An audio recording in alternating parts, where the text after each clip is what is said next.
Hello everyone, it's Jack from Cultaholic, and I'm here to talk about Money in the Bank in London!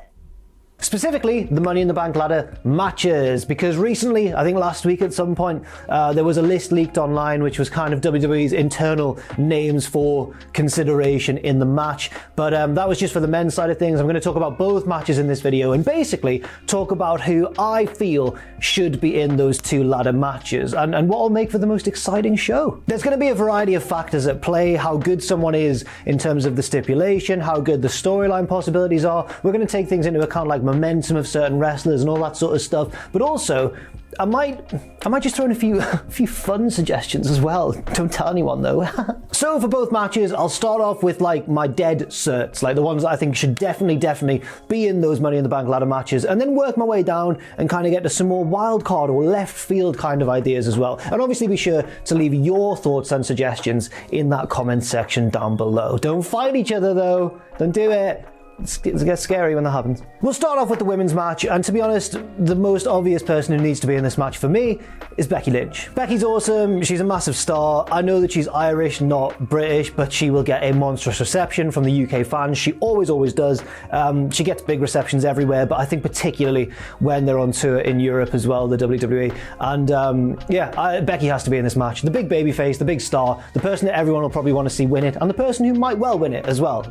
She's made it clear in the press recently that she's got her sights set on the Money in the Bank briefcase, and she's a no-brainer. Get in the match. Next up, well, if Becky's going to be in the match, she needs a foil. She needs someone who we don't want to see win. And while she's a big star, and while I have no doubt that she would get a big reception if she was in this match making her entrance, I think once she climbed that ladder and started teasing us with the knowledge that she might actually win that briefcase, I think Charlotte Flair is a good heel to get in here. And I know you're thinking, hang on, Jack, Charlotte's not a heel, she's a babyface, but come on, we all know, come on. I don't think I need to say anything else. She's a heel. Deep down in her heart. So yeah, those two is kind of the emotional center point of the match. They've also got previous real life reported beef with each other, which just adds an extra layer of spice to things as well. Third, I think we're gonna go with Io Sky. Of all the women on the roster, Io is probably the one at the moment I think most suited to the Money in the Bank ladder match stipulation. She's incredibly talented. She's a brilliant all-rounder in the ring, but she's a great high flyer specifically. We've seen her do amazing things in stipulation matches down in NXT. She's carried that forwards into the main roster. We haven't seen too much of her in a singles capacity so far, but recently we have been seeing that a little bit more, and the crowds are waiting for her to turn babyface. They want it to happen now. I do as well. I don't blame them. I'd maybe even have her win this match, you know? Just from the response she got from the crowds at Backlash against Bianca Belair, even though she was kind of the heel of the match, I just think Io should be at least a de facto babyface by the time Money in the Bank rolls around. And who knows, this match could be the thing that tips things over breaking point within Damage Control, and they all break apart because of this very match, which leads to my fourth entrant. It's Bayley. Bayley's a good shout, I think, just to try and ruin Io's day and get the crowd against her. Bayley's brilliant. I mean, to be fair, the thing that could backfire is that UK crowds love Bayley so much, but I think that they'd get on board if it was Io that she was trying to stop winning the match, especially if Io kept getting closer and closer, and Bayley kept stopping her and cackling and just being a good old school heel. Bayley's great at that, and I think she needs to be in this match for that reason. Number 5, not someone we've seen on TV for a couple of months now, but someone who it was recently reported is apparently set to return to our screens post Night of Champions. It's another Brit as well, which is always good for this crowd.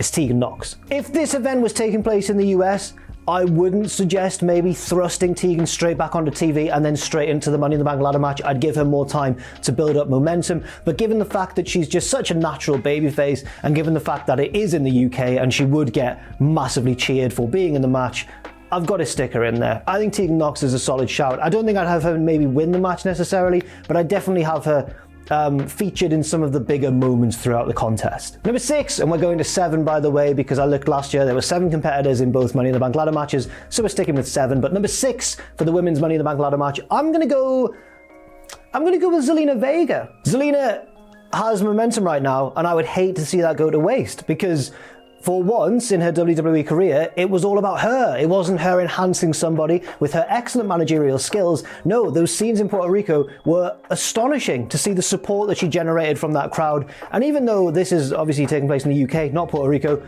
I'd love to see that continue. And for WWE to capitalize upon that, I think she needs to be in the Money in the Bank ladder match. Also, despite us maybe having limited experience of what we've seen Zelina do in the ring as a WWE superstar to this point, I think one thing she can be relied upon is that gnarly head scissors, and I'd like to see her jump off the ladder and head scissor somebody into the canvas very, very hard if they can pull it off, which I believe she could do. And my 7th entrant, a real wild card. I threw around some names in my head. I was like, who fits this type of match stipulation? Well, Nikki Cross does, Liv Morgan does as well. But then there was one particular name that stood out that I thought was a little bit left field, but I couldn't resist throwing her in. And that person is Roxanne Perez. You don't have to turn on the red light. You do have to get in the Money in the Bank ladder match, Roxanne. Did I get the lyric wrong? Did I say turn on the... You have to turn on the red...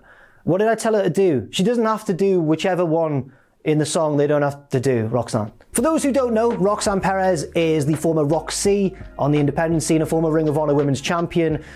She's one of the most naturally gifted wrestlers, in my opinion, in NXT currently, and she's only about 20 years old. It's really sickening how good she is, for somebody so young, basically. I think that she needs to be in this match. Yes, maybe people wouldn't be as familiar with her, but I think if she was just put in the match and shown what she can do, I think people would get on side pretty fast. But that last spot, as I say, there's a lot of names floating about who could fill that last spot. But basically, those are my 7 women for that Money in the Bank ladder match in the O2 Arena. Now on to the men's match. Number 1, it's got to be Cody Rhodes. UK fans love them some Cody Rhodes.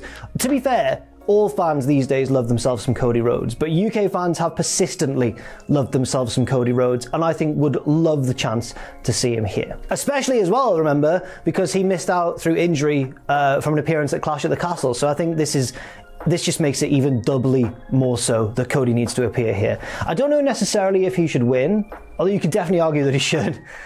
I'll leave that up to you, but regardless, win or lose, he needs to be in this match. The next person in this match, though, maybe not as immediately obvious, but once I say the name, you'll be like, yeah, you know what, he should probably be in the match. Well, I hope you agree with me anyway.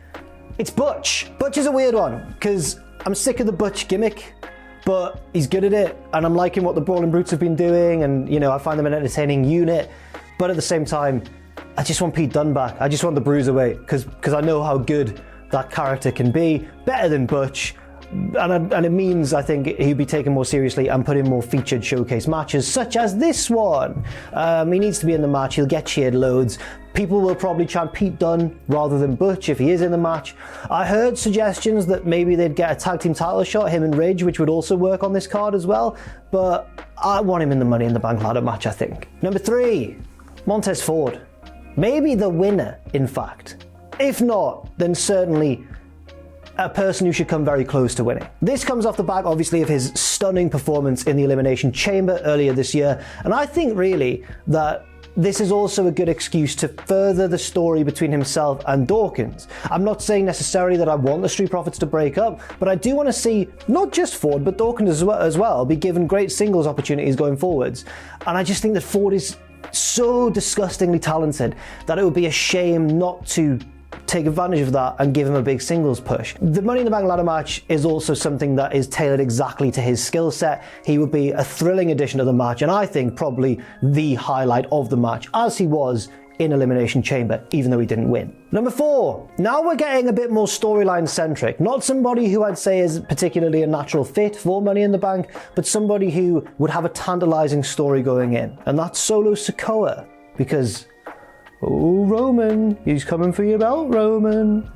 Wow, I got really creepy there. But yeah, just imagine Solo inching towards the belt, everyone else is down. Imagine the stress on Roman Reigns' face backstage. Maybe he'd even send Paul out there to relay some sort of instructions to Solo, which Solo then goes no and keeps climbing anyway. There's so many possible avenues like this. You'd probably have Roman trying to convince Solo that if you do win, please go for the World Heavyweight Championship. Not for, you don't want my belt, we don't want to fight, we're family. I think the possibilities there are tantalizing. It was pointed out to me in the office by my colleague Aiden, though, that apparently there are rumors that there's going to be some sort of tag match between the Usos on one side and Roman and Solo on the other, which I think would be great as well. But if that doesn't happen, get Solo in this match. Number 5, so when I first mentioned the concept for this little video in the office, I went, oh, I might do a video today on who should be in the Money in the Bank ladder matches.